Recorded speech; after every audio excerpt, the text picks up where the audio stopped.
Hello, students. Hope you all are doing well. Today we will start Unit 5th of Random Process and Information Theory. So, Unit 5th basically deals with information theory. So, before discussing in detail about information theory, we must get brief introduction about information and information theory. So basically, as we already know, the purpose of a communication system is to carry information bearing baseband signal from one end to another end over a communication channel.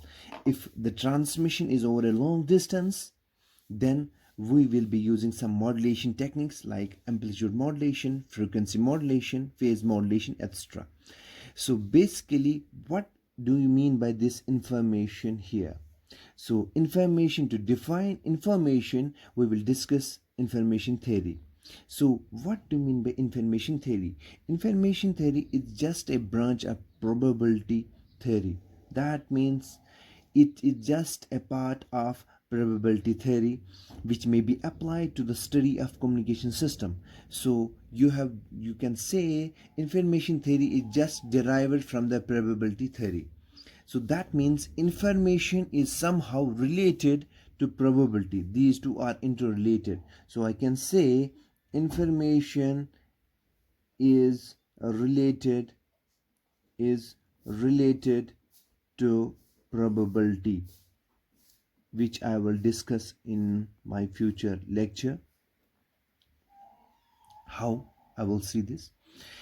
Further, in the context of communication information theory, it deals with mathematical modeling and analysis of a communication system rather than physical sources and physical channels. It deals with mathematical modeling and analysis of a communication system.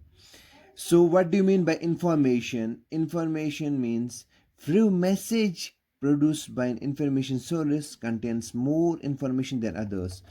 I will give one example how you can say which message contains more information. Suppose I am planning a tour ST located in such an area where rainfall is very rare. That means somebody, or I am planning to visit an area where rainfall is very rare. That means you can say that you are planning to visit a desert, city of in desert. So you just to get the prediction about the weather forecast or to predict about weather, you just call the weather bureau and you may receive the following information. First one, it would be hot and sunny. Second information, there would be scattered rain. And third message in the form of information which you will get is, for example, there would be cyclone with thunderstorm. Now, out of the three messages which you have got from the weather bureau or information about the weather forecast, you will say the first one contains little information. What's the reason for this? Because you know that in desert it will be always hot and sunny, so there is nothing more to this. You already know this because it's in summer.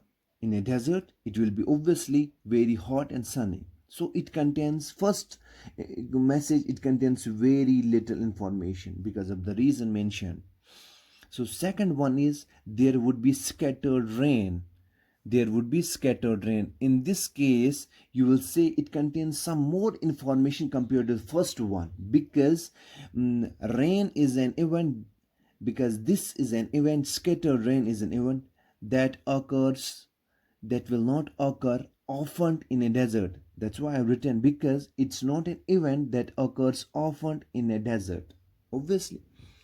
And third one, there would be cyclone with thunderstorm.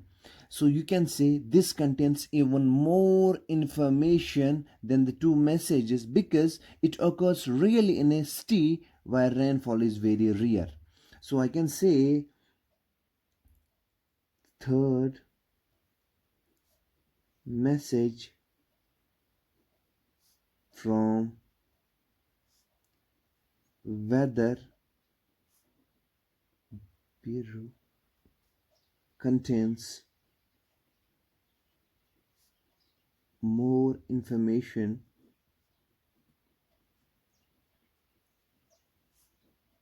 than the first and second message. So I can somehow relate this information with probability. How?